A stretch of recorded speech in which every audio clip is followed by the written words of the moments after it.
Okay, so this video is going to be a little thing about kind of demonstrating how I've used a wide variety of samples, and exclusively samples, to create plunderphonic textures in my work that I've been doing, using a song that I played at Battle of the Bands earlier this year as an example. So I'm going to go through that little track that I played and show you all of the sample source material and talk a bit how I managed to edit it together, and hopefully it'll be useful to kind of show you guys the sampling techniques I've been using, and also just to illuminate my process in terms of using sampling and looping to create new music that I've been using. I've been using this technique a lot to create kind of, I guess, more sonic variety working from a very low production budget. Just basically essentially using Reaper and samples I found from various sources and nothing else. So really a very minimalistic production method, but also one that I found quite useful in terms of creating new ideas and creating new and more inventive sounds that I can use. So yeah, I'm just going to take you through 23 samples that I used for the track that I played. So the song is comprised of 23 samples in total, nothing else. As you can see, the source material is quite diverse in terms of provenance, style, and most importantly, audio quality. Some of the artists you might have heard of, but a lot of the material is people I've found through more obscure methods. YouTube compilations, Wikipedia lists, and just simple crate digging. The track's divided into 4 main sections, each of which contrasts a different set of samples with another. Firstly, there's the intro. This bit consists of a slice of dialogue and a little loop and riser I made from a few different samples to start the track. I'll take you through how this bit was made. We gotta do a song that you never heard before. The dialogue's fairly simple. It's taken from the film Scratch, a documentary about the art of sampling. An appropriate choice, but also just a light sample to go over the background music. This is lightly EQ'd to edit out a bit of the white noise and original music from the source. But the real editing fun comes in a little introductory jingle I've made.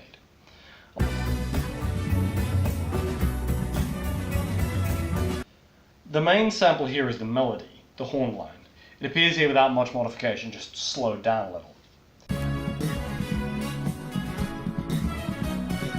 The other most notable sample is probably the drums, which also includes some crowd noise and some whistling, taken from just an unnamed jam that I found on YouTube from Australian indie band Birdwave.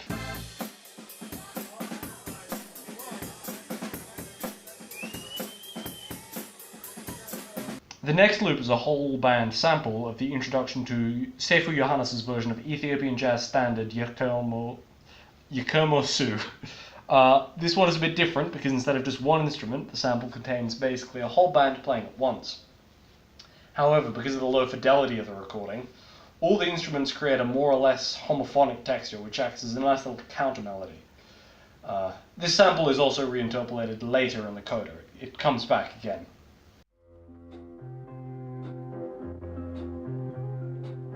The last 2 samples, after all that, are more conventional. It's just a guitar and a bass line. The guitar is taken from a song by Greenlandic rock band Ulo, which is sped up significantly. And the bass is from the song Sixth Dimension by Stefano Turrasi, with a few small pitch adjustments, just because the original source is a bit out of tune.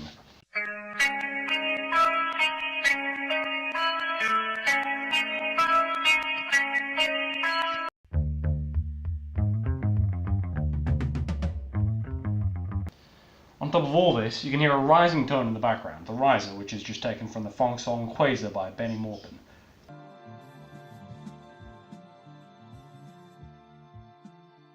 All these samples are just put together in Reaper, all obviously quantized and edited manually, but with a few other adjustments. Everything is really simple and easy production-wise, aside from some careful EQ work to make everything coalesce into one file that sounds good with a range of different audio qualities.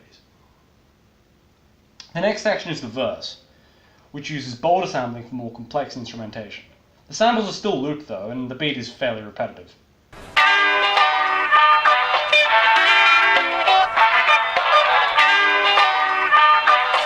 1, 2, 3, 4.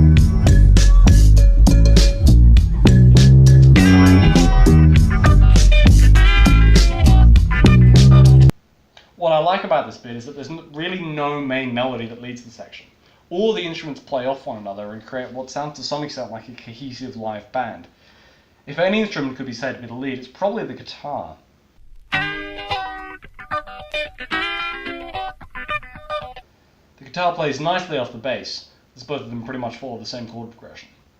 The bass line is taken from a jazzy cover of the theme song from the musical Hair by Australian jazz musician John Sangster.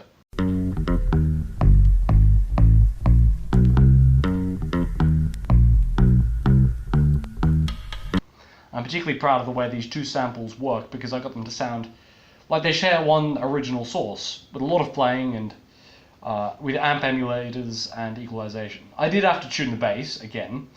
A lot of the bass lines I've used have had to be retuned because for some reason they're always the ones that can't play in tune. Another core element of the main loop section for the verse is the drums, which fills out the groove. The drums really make everything feel nice and regimented in contrast to the laid-back guitar and bass lines, which drag a little bit even after my best efforts at quantization. The drums are taken, with heavy equalization, from the song Soon by Masayoshi Takanaka, part of a long, strange concept album about a race of goblins. This is pretty much the one usable break I found in the whole album, which is mostly pretty symphonic and layered. When creating songs that use a great number of samples, it's always best to try for samples that have at most one or two instrumental lines. Otherwise the arrangements become either overcrowded or just don't use enough inventive samples. On top of the main drum break, I've also added this little percussion hit every few bars. There's also a cowbell loop in the second verse, taken from Yahya Mu by the Uhuru Dance Band. This peculiar dragging groove adds rhythmic complexity and variation to the second verse wherever it appears. Another loop that I have to mention is the horn section from the intro.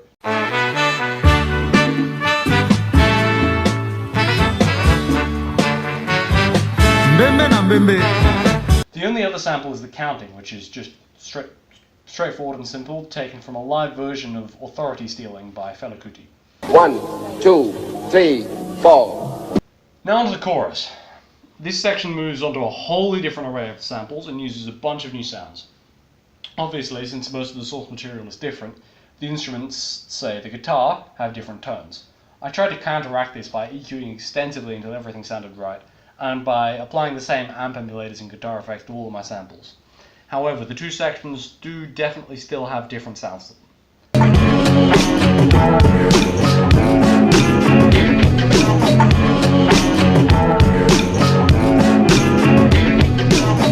The lead sample in my chorus, again as much as there is one, is kind of mysterious.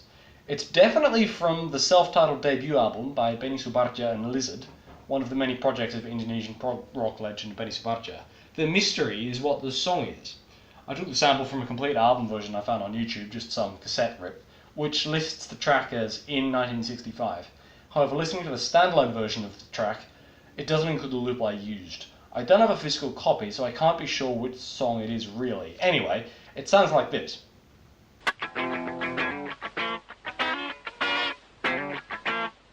In place of a bass line in this section, I used a piano line slowed down to half speed. I took this from a vinyl copy of a compilation record by Soul Orchestra I got just at an op shop in Melbourne. This conveniently emphasises the same strong beats in the percussion section, which is actually a beatbox loop, taken from the beginning of a song by Greenlandic rap group Nuke Posse.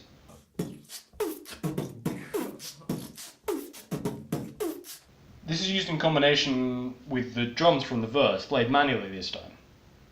All of these samples follow the same melodic and, to some extent, rhythmic idea followed by the loop, pretty much unedited, which is taken from Detroit prog rockers Black Murder in their song Ashamed. All of these ideas come together to create an off-kilter groove that utilises a relatively different sonic palette from the verses, but which follows the same tempo, key signature, and melodic ideas. Really, this section's contrast with one another as conventional verse-chorus-verse structure normally does. Everything changes, however, in the coda, which takes a much more disco-influenced feel. I'm solving for you.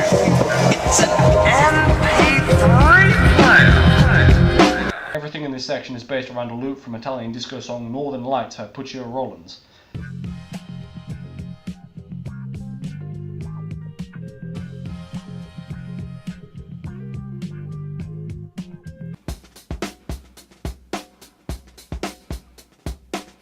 Here we have another section of dialogue, this time taken from the classic Australian kids TV show Parallax. Mr. Blackburn, have I got something for you? It's an MP3 player. As the two main samples continue, we get a rise from a second collage of samples, comprising of a guitar line from the song Some More by the JU Experience, and vocals from a live version of the track Huzo Huzo Wa by the Orchestre Polyrythme de Cotonou.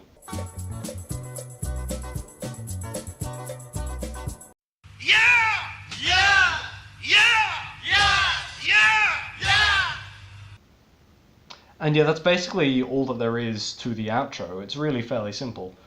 So yeah, that's all the 23 samples that I ended up using. In terms of my live setup, I just loaded all the loops onto the MPC, which is what I typically use for playing live. It's very simple, my setup. Each button just triggers a different .wav file. That's pretty much it. Hopefully that's been a useful introduction to how I've used plunderphonic ideas, sampling and looping in my music, and what I've been doing for live shows recently. Again, I hope this is useful for some of you wanting to try out this kind of stuff.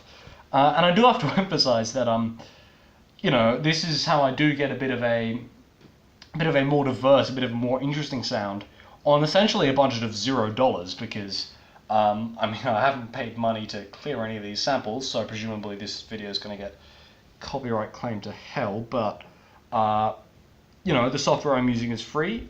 It's all just samples that I'm using for free, and so there's lots of room for me to experiment with not spending any money. So hopefully that's useful for you guys as well.